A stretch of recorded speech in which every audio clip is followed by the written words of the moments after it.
반역의 사전적 정의는 통치자에게서 나라를 다스리는 권한을 빼앗으려고 함. 이게 반역의 의미입니다.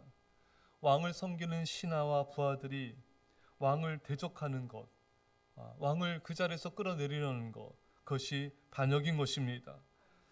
여러분, 우리 이런 장면을 영화나 드라마에서 우리 종종 많이 보았습니다. 그런데 그러한 반역을 우리가 하고 있다는 것은 아마 상상도 하지 못할 것입니다. 오늘 본문을 우리가 봅시다. 2절에 보면요, 시작. 인자야, 내가 반역하는 족속 중에 거주한도다.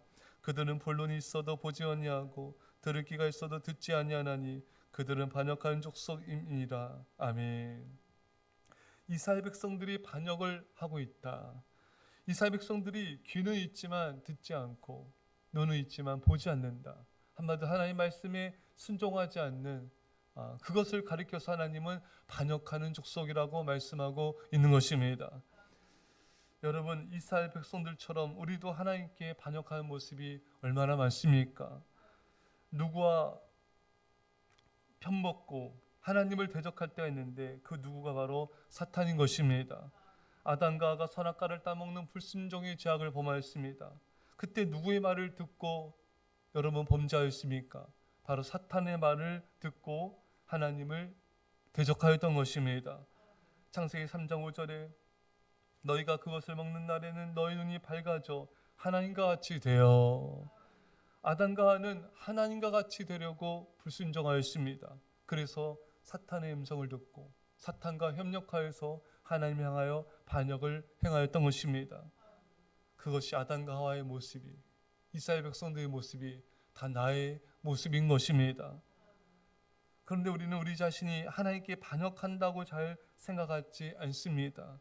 그냥 죄 지은 것이지, 계속되는 죄를 지어도 반복된 죄의 삶을 살아도 그것을 반역이나 거역이라는 깊은 인식이 없는 것입니다. 계속 순종하지 않는 나의 모습, 계속 불순종하는 내 삶의 영역들, 나의 왕과 모습 속에는 하나님을 내 삶의 영역에서 끌어내리려는, 내가 내 삶의 주인 되려는, 왕이 되려는 반역의 음모가 내 안에 가득 담겨져 있는 것을 의미하고 있는 것입니다. 그 반역은 매일같이 하나님을 향하여 시도되고 있습니다. 하나님이 내 삶의 주인됨을 거부하고 하나님을 내 삶을 다스리시는 그 주인대 왕의 보좌에서 끌어내리려는 하나님의 보좌 찬탈의 시도가 날마다 계속되고 있는 것입니다. 어떻게 이루어지고 있습니까? 불순종으로 이루어지고 있습니다. 어떤 방식으로 이루어지고 있습니까? 나의 시간과 재정, 삶의 모든 영역에서 지속적인 불순종과 거역으로 하나님을 내 삶의 주인 자리에서 끌어내리고 있는 것입니다. 여러분, 우리는 죄를 가볍게 생각하는 경향이 있습니다. 하지만 죄의 결과가 얼마나 무섭고 참혹한지 성경은 계속해서 우리에게 말씀하고 경고하고 있는 것입니다. 자, 그럼 우리는 어떻게 됩니까? 하나님께 대한 반역을 멈춰야 됩니다. 어떻게 멈출 수 있습니까? 회개입니다. 순종해야 됩니다. 여러분, 우리가 순종하여야 하나님과 연합한 삶을 살 수가 있는 것입니다. 오늘 본문에 우리가 봤듯이 이스라엘 백성들은 듣는 귀가 없고 보는 눈이 없다고 하나님 말씀하고 있습니다. 여러분, 하나님께서 이스라엘 백성들에게 얼마나 많은 역사와 기적과 이적들을 보여주었습니까?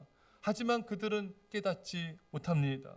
이스라엘 백성들에게 애굽의 그 큰 10가지 기적과 이적들, 홍해와 바다가 가르는 엄청난 기적을, 만나가 메추라가 내리고 구름 기둥 불 기둥으로 인도해 주시고, 여러분 그 외에도 얼마나 많은 하나님의 역사들을 보여주셨습니까?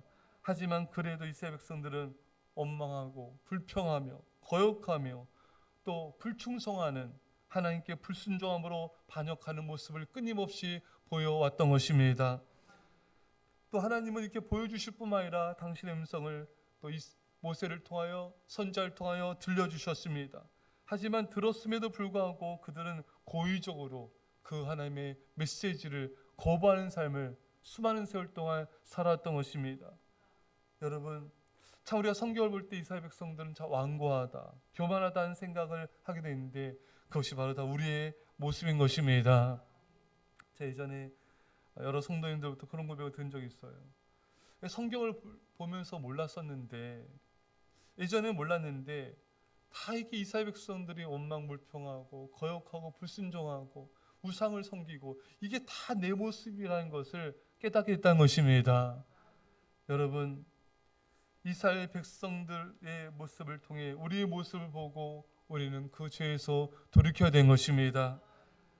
이스라엘 백성들이 하나님의 음성을 들었지만 듣지 못해요. 우리 역시도 마찬가지입니다. 교회 와서 말씀을 듣는다고 다 듣는 것이 아닙니다. 영적 귀가 열려야 됩니다. 성령께서 열어주셔야지만 들을 수가 있습니다. 그래서 우리가 예배 전에, 말씀을 듣기 전에 간절히 기도하는 것이 얼마나 중요한지 모릅니다. 여러분, 설교 말씀을 듣는다고 다 듣고 있는 게 아니에요. 순종해야 듣는 것입니다. 여러분, 얼마나 귀가 우리가 닫혀져 있을 때가 많습니까? 얼마나 내 삶의 많은 영역에서 귀를 닫아버리고 그 수많은 말씀을 들어도 여전히 거역하며 불순종하며 반역과 거역의 음모를 꾸미며 살아가고 있습니까? 얼마나 또 우리 자신을 속이며 살아가고 있습니까? 야고보 1장 22절에 너희는 말씀을 행하는 자가 되고 듣기만 하여 자신을 속이는 자가 되지 말라. 그러니까 말씀을 듣기만 하고 순종하지 않으면 자기를 속이는 거라는 것입니다. 여러분, 우리가 불순종하여서 얼마나 우리 자신을 속일 때가 많습니까? 하지만 우리는 내가 나를 속인다는 것도 잘 모를 때가 많고요. 또 내가 나를 속이지 않는다는 여러 이유와 변명과 자기 합리화로 또 나를 속이는 그런 모습을 보일 때도 많은 것입니다. 하도 우리 자신을 잘 속여서 이제는 어디서부터 어디까지가 진실인지도 알 수 없는 지경에 이를 정도로 우리는 우리 자신을 속이는데 도사들인 것입니다. 그렇다면 우리 언제 정직해질까요? 회개할 때입니다. 입에 발린 회개는 거짓이에요. 마음이 아파오는, 마음을 가슴을 찢는 통회하며 자복하는 회개가 진정한 회개인 것입니다. 그리고 그 회개가 순종으로 진실함을 증명하는 것입니다. 회개한답시고 계속해서 그 죄의 자리에 머물러 있다면 이 역시 하나님과 우리 자신을 속이고 있는 것입니다. 우리가 정말 정직해질 때는 순종할 때인 것입니다. 불순종은 끊임없는 자기 속임에 불과합니다. 하나님 앞에 정말 정직해질 때는 통렬한 회개와 함께 그 회개로부터 나오는 순종이 이루어질 때인 것입니다. 할렐루야. 사랑하는 성도 여러분, 예수님께서 말씀하십니다. 이 백성이 입술로 나를 공경하나 마음은 내게서 멀도다. 이스라엘 백성들이 얼마나 입술로는 하나님 우리 왕이십니다. 우리 주이십니다. 얼마나 하나님을 여러 입술로는 공경했습니까? 하지만 그 마음, 그 삶은 그렇지 않았던 것이죠. 사랑하는 여러분, 여러분과 제가 이 새벽에 정말 하나님 앞에 성령님 우리 귀가 열리게 해주십시오. 우리 눈이 띄어지게 하여 주십시오. 말씀을 듣기만 하여 우리 자신을 속이는 삶을 더 이상 살지 않게 하여 주시고 순종함으로 하나님 앞에 진실하고 정직한 그리스도인이 되게 하여 주옵소서. 이런 기도를 드리고 그런 은혜를 받으시기를 간절히 축원합니다. 기도하겠습니다. 사랑의 아버지 하나님, 우리는 이스라엘 백성들처럼 하나님을 거역하며 반역하고 하나님을 그 자리에서 내 삶의 왕의 자리에서 끌어내리고 내 삶의 주인됨의 자리에서 끌어내리는 이 수많은 반역을 행함에도 그것을 깨닫지 못하고 회개하지 않는 우리 어리석음을 용서하여 주옵소서. 듣기는 들어도 보기는 보아도 깨닫는 것이 더디고 미련하고 어리석은 우리를 불쌍히 여겨주시고 용서하여 주셔서 주여 이 새벽에 회개하게 하여 주시고 더 이상 입술의 회개로 자신을 속이는 자가 되지 않게 하여 주시고 가슴을 찢는 회개와 아버지 돌이킴의 그 아버지 역사가 일어나게 하여 주셔서 하나님 앞에 정직하고 진실한 그리스도인들 다 되게 하여 주옵소서. 감사드리며 예수님의 이름으로 기도합나이다. 아멘.